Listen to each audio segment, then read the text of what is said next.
ஸ்ரீவில்லிபுத்தூர் ஆண்டாள் நாச்சியார் அவங்க ஊரில் ஒரு பழைய வீடு ரெனோவேஷன் எடுத்திருக்கோம். அங்கே இன்றைக்கி புக்கிங் சைட்டுக்கு வந்திருக்கோம். வேலை இப்போ ஒரு 2 நாளாக தான் ஸ்டார்ட் பண்ணியிருக்கோம்.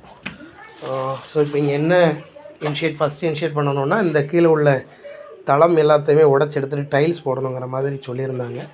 ஸோ அந்த வீடியோ காட்சிகள் பார்த்துட்ருக்கீங்க. மெயின் என்னென்னா, அந்த கிச்சன் ரூம் வந்து ரொம்ப உயரமாக இந்த நார்மல் வுட் ரூமை விட ஹைட் அதிகமாக முதல்ல இருந்தது. ஸோ அதை டெமாலிஷ் பண்ணி அந்த ஹைட்டை குறைக்கணுங்கிறதுக்காக அது ஃபுல்லாகவே உடச்சி எடுத்தோம். உங்களுக்கு பார்த்தா தெரியும்னு நினைக்கிறேன்.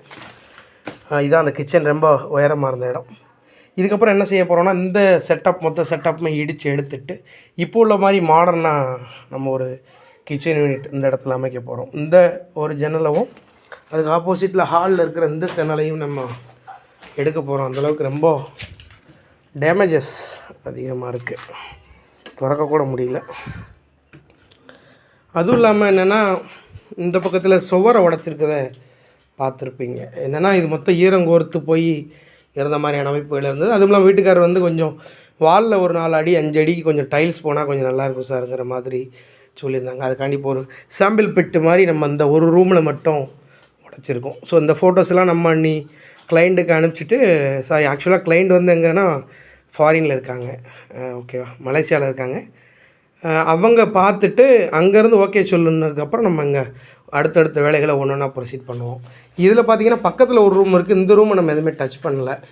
சரியா, இப்போ நம்ம முழுமையாக பண்ண போகிறது இந்த வீட்டில் மட்டும்தான் பண்ண போகிறோம். மொத்தத்தை இடித்து எடுத்துகிட்டு டைல்ஸ் ஃப்ளோரிங் போட்டுட்டு வால்லையும் டைல்ஸ் ஒர்க் பண்ணிவிட்டு மேலே எல்லாம் பார்த்திங்கன்னா அந்த எலக்ட்ரிக்கல் பாயிண்ட் எல்லாமே கொஞ்சம் அந்த காலத்தில் வச்சுருந்த மாதிரி கொஞ்சம் பழைய மாடல்களாக இருக்குது. ஸோ இப்போது என்னென்னா, லைட் வெளிச்சம் போதுமான வெளிச்சம் இங்கே இல்லை. ஏன்னா இந்த ஒரு ரூமுக்கு பார்த்திங்கன்னா அந்த ஒரு ஜன்னல் மட்டும்தான் இருக்குது. ஆகையினால எலக்ட்ரிக்கல் பாயிண்ட்டுமே இந்த வீட்டில் மொத்தம் மாற்ற போகிறோம். அதுவும் இல்லாமல் இங்கே நீங்கள் பார்க்குறீங்க, இது தலைவாசல் நிலை மாதிரின்னு சொல்லிட்டு மொத்தத்துக்கே ஒரு 5.5 அடி அந்த ஹைட்டில் தான் இருக்குது.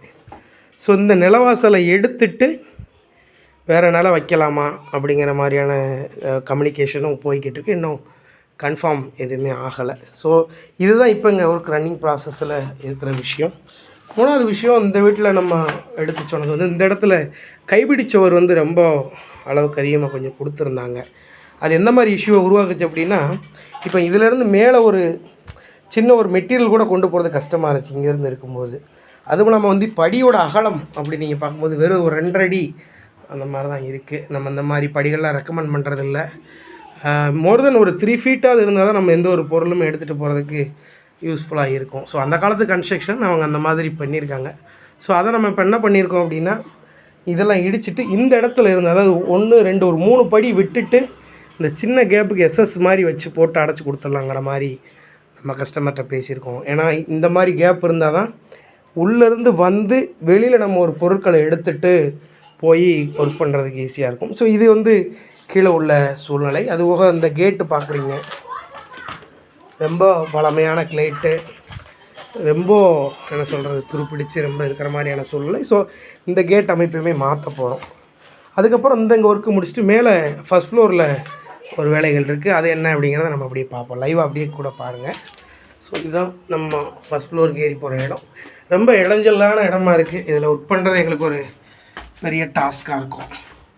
வந்துக்கிட்ட ரைட் சைடில் திரும்பினா பூச்சி இன்னும் ஒன்றுமே பூசாமல் இருக்குது. இந்த மொத்த ஏரியாவுமே தண்ணி குடிச்சு போயிருக்கு.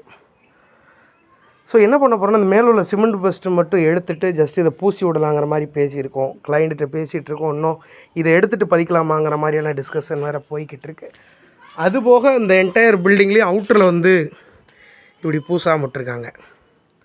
ஸோ இப்போ என்டையர் பில்டிங்குமே இந்த பக்கம் இதுக்கு opposite side, front side, back சைடுன்னு சொல்லிவிட்டு இதையும் நம்ம கம்பல்சரி பூச போகிறோம். பூசிட்டு அடுத்த ஏரியா வந்து இதுக்கு மேலே ரூஃபுக்கு போகிறது. அதுக்கு முன்னாடி ஒரு ரூம் மாதிரியான அமைப்பு. இங்கே எல்லாமே சூப்பராக இருக்குது. இங்கே என்ன பண்ண போகிறோம் அப்படின்னா, இந்த ரூம் வந்து ஒரு 8க்கு 8 சைஸில் இருக்குது.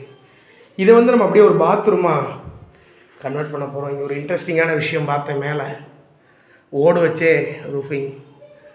உண்மைக்கே இப்போ உள்ள டெக்னாலஜிக்கு ரொம்ப கஷ்டம். அப்போ ரொம்ப தெளிவாக ஒர்க் பண்ணியிருக்காங்க. அதுக்கு என்னுடைய பாராட்டுகள். ஸோ இங்கேயுமே வந்து இருக்கிற பிளாஸ்டிக் பூச்சை பூரா எடுத்துட்டு இதை ஒரு வெஸ்டர்ன் டாய்லெட் மாதிரி செட் பண்ணி, இது ஒரு பாத்ரூமாக கன்வெர்ட் பண்ண போகிறோம். இந்த வீட்டில் நாங்கள் ஒர்க் பண்ணும்போது எங்களுக்கு பெரிய சவாலாக இருக்க போகிறது மாடிப்படி தான் நினைக்கிறேன். ஏன்னா நம்ம நிறைய வீடியோவில் சொல்லியிருக்கோம், இந்த ரைசர் வந்து ஒரு 6 இன்ச்சுக்கு மிகாமல் இருக்கணும், அதிகமாக இருக்கக்கூடாதுன்னு சொல்லிட்டு. கிட்டத்தட்ட 3/4 அடிக்கு மேலே இருக்குது. பொருள் எடுத்துகிட்டு மேலே போகிறதுக்கு அது ரொம்ப சிரமமாக இருக்குது. அதுவும் இல்லாமல் அந்த டாப் சர்ஃபேஸ் வேறு பூசா விட்டுருக்காங்க, மழையால் ரொம்ப பாதிச்சிருக்கு. இதையுமே நம்ம சரி பண்ண வேண்டியிருக்கு.